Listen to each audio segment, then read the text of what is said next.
മഹാരാഷ്ട്ര നിയമസഭാ തെരഞ്ഞെടുപ്പിന്റെ 3 ആഴ്ചയോളം നീണ്ട പരസ്യ പ്രചാരണത്തിന് പരിസമാപ്തി കുറിച്ചു. സംസ്ഥാനം നാളെ പോളിംഗ് ബൂത്തിലേക്ക് പോകുമ്പോൾ മലയാളി വോട്ടുകൾ നിർണായകമായിരിക്കുമോ എന്ന ചോദ്യത്തിന് സമ്മിശ്ര പ്രതികരണം.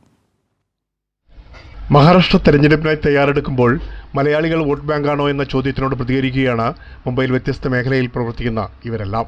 തീർച്ചയായിട്ടും മലയാളികൾ നിർണായകമായ ഒരു വോട്ട് ബാങ്ക് ആണെന്ന് പറയാതിരിക്കാൻ പാടില്ല. മലയാളികൾ വോട്ട് ബാങ്ക് തന്നെയാണ്, യാതൊരു സംശയമില്ല. പക്ഷേ വോട്ട് ചെയ്യാനുള്ള മനസ്ഥിതി പല മലയാളികൾക്കും ഇല്ലെന്നുള്ളതാണ് വാസ്തവം.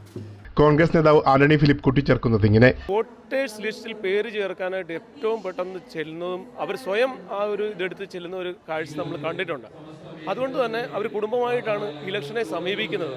എന്നാൽ സാഹിത്യകാരനായ മോഹൻ സി നായർ പറയുന്നത് വലിയൊരു വിഭാഗം തെരഞ്ഞെടുപ്പിനോട് നിസ്സംഗത പുലർത്തുന്നവരാണെന്നാണ്. കാരണം അത് രാഷ്ട്രീയ പശ്ചാത്തലം മാത്രമല്ല, ഇവിടെയുള്ള സാമൂഹിക സാംസ്കാരിക രംഗത്ത് കുറച്ച് മലയാളികൾ മാത്രമേ മുന്നോട്ട് വരുന്നുള്ളൂ. ബാക്കിയുള്ളവരെല്ലാം കാഴ്ചക്കാർ മാത്രമാണ്. അവർക്ക് ഈ രാഷ്ട്രീയ പശ്ചാത്തലം, രാഷ്ട്രീയ രംഗത്തെ മാറ്റങ്ങളെക്കുറിച്ചൊന്നും അവർക്ക് യാതൊരു നിലപാടുകളില്ല. പ്രബുദ്ധരായ ഒരു മലയാളി സമൂഹം മുംബൈയിലുണ്ടെന്ന് തന്നെയാണ് ആന്റണി വാദിക്കുന്നത്. എൻ്റെ അവകാശം എനിക്ക് നിർവഹിക്കാനുള്ള ഏറ്റവും വലിയ മാധ്യമമാണ് ഇലക്ഷൻ എന്ന് ചിന്തിക്കുന്ന ഒരു മലയാളികളാണ്. ആ കാര്യത്തിൽ മലയാളി എന്ന കാര്യത്തിൽ ഞാൻ അഭിമാനിക്കുകയാണ്. എന്നാൽ ഇത്തവണ തെരഞ്ഞെടുപ്പ് ഏറെ നിർണായകമാണെന്നും ആന്റണി ചൂണ്ടിക്കാട്ടുന്നു. അസ്ഥിരതാവസ്ഥയാണ് മഹാരാഷ്ട്രയിൽ സംഭവിച്ചുകൊണ്ടിരുന്നത്.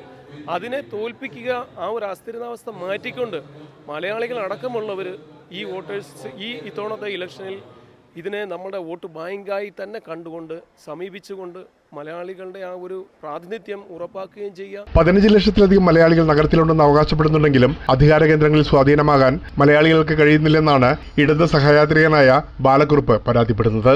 കാരണം നമ്മളുടെ വോട്ട് വേണം, നമുക്കൊരു സ്ഥാനം അല്ലെ ജനങ്ങളുമായിട്ട് ബന്ധപ്പെടാനുള്ള ഒരു വേദിയെ മാറ്റാൻ നമുക്ക് ഇന്നും സാധിച്ചിട്ടില്ല.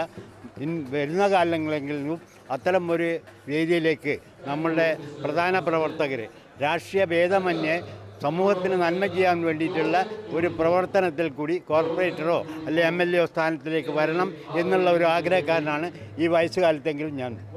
ഈ അഭിപ്രായം തന്നെയാണ് റെയിൽവേ ചീഫ് റിസർവേഷൻ ഇൻസ്പെക്ടറായി വിരമിച്ച EP വാസുവും പങ്കുവച്ചത്. വോട്ട് ബാങ്കാണെന്ന് അവകാശപ്പെടാൻ സാധിക്കുന്നുള്ളൂ, പക്ഷേ അതിൻ്റെ പ്രാതിനിധ്യം നമുക്ക് കിട്ടിക്കൊണ്ടിരിക്കുന്നില്ല എന്നുള്ളൊരു വാസ്തവം തന്നെയാണ്. നാളെ മഹാരാഷ്ട്ര ജനവിധി തേടുമ്പോൾ സംസ്ഥാനത്ത് മലയാളികളുടെ വോട്ടുകൾ ഏറെ നിർണായകമായിരിക്കും. ഇത്തവണ പ്രചരണ രംഗത്തും മലയാളികൾ സജീവമായിരുന്നു. അതുകൊണ്ട് തന്നെ കൂടുതൽ മലയാളികൾ നാളെ പോളിംഗ് ബൂത്തിലെത്തിയേക്കും. പ്രേംലാൽ, കൈലി ന്യൂസ്, മുംബൈ.